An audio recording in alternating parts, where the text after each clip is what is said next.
Alright guys, it's me, it's the TYCOON coming back to you with another review. It's Halloween season, so I'm going to review my favourite movie of the horror genre. And don't get me wrong, I love Halloween as a film as well. But this is the one. The Exorcist 3. The Exorcist 3. I'm actually going to say that again, that's how good it is. It's from William Peter Blatty, and it's from his novel called Legion. It has great performances from George C. Scott and Brad Dourif. You actually have returning characters, and this is the true sequel to the original Exorcist movie. Sorry guys, I'm recovering from a cold at the moment, or just starting one. But this movie is just fantastic. It's haunting. It stays with you. The script itself, it doesn't rely upon gore. This is the best thing about these kind of scripts, and they don't make horror movies like this anymore.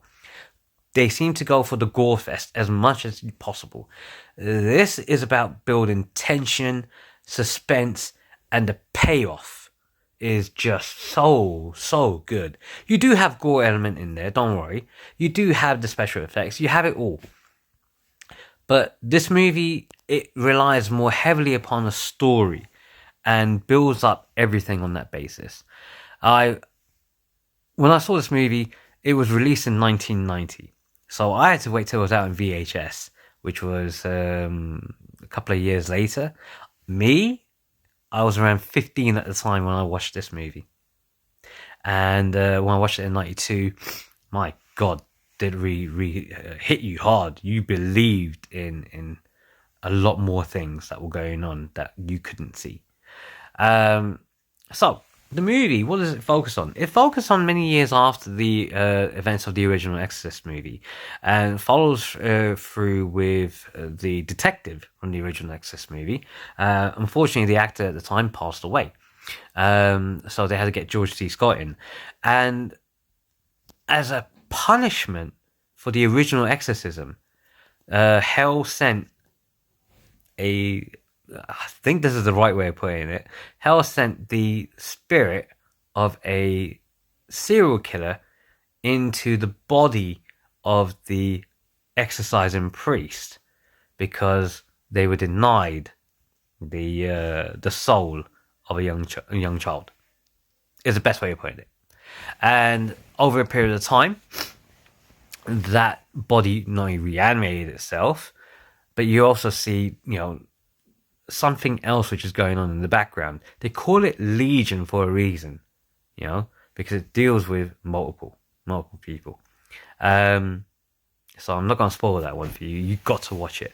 But this is one of the very few movies where, having watched people like Chris Stuckman, Joe Blow, Horror, all these channels that I follow on YouTube, they've given a lot of history behind the making of the movie as well.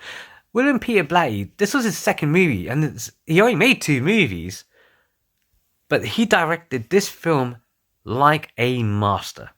There's no denying how good this movie is, because it's so haunting and it so stays with you. And it even uses part of the original theme as well. It is so good. And it revisits the characters, but set many years down the road. So, of course, the friendship that the original detective had with the original priest, that's also explored as well. And of course, there's so many different takes which happen on this movie. But the original ending of this movie was supposed to be a straightforward shoot. Kill the bad guy, leave it at that.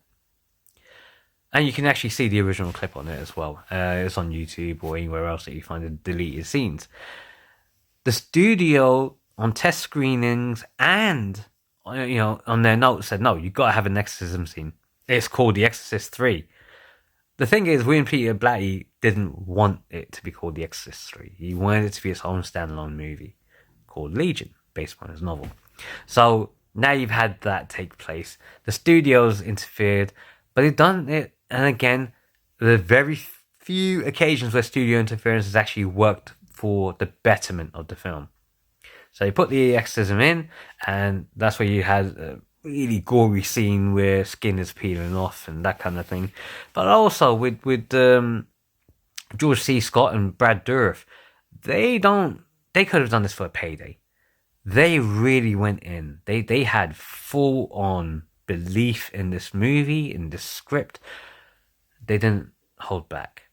This movie has actually put out the most, the original jump scare.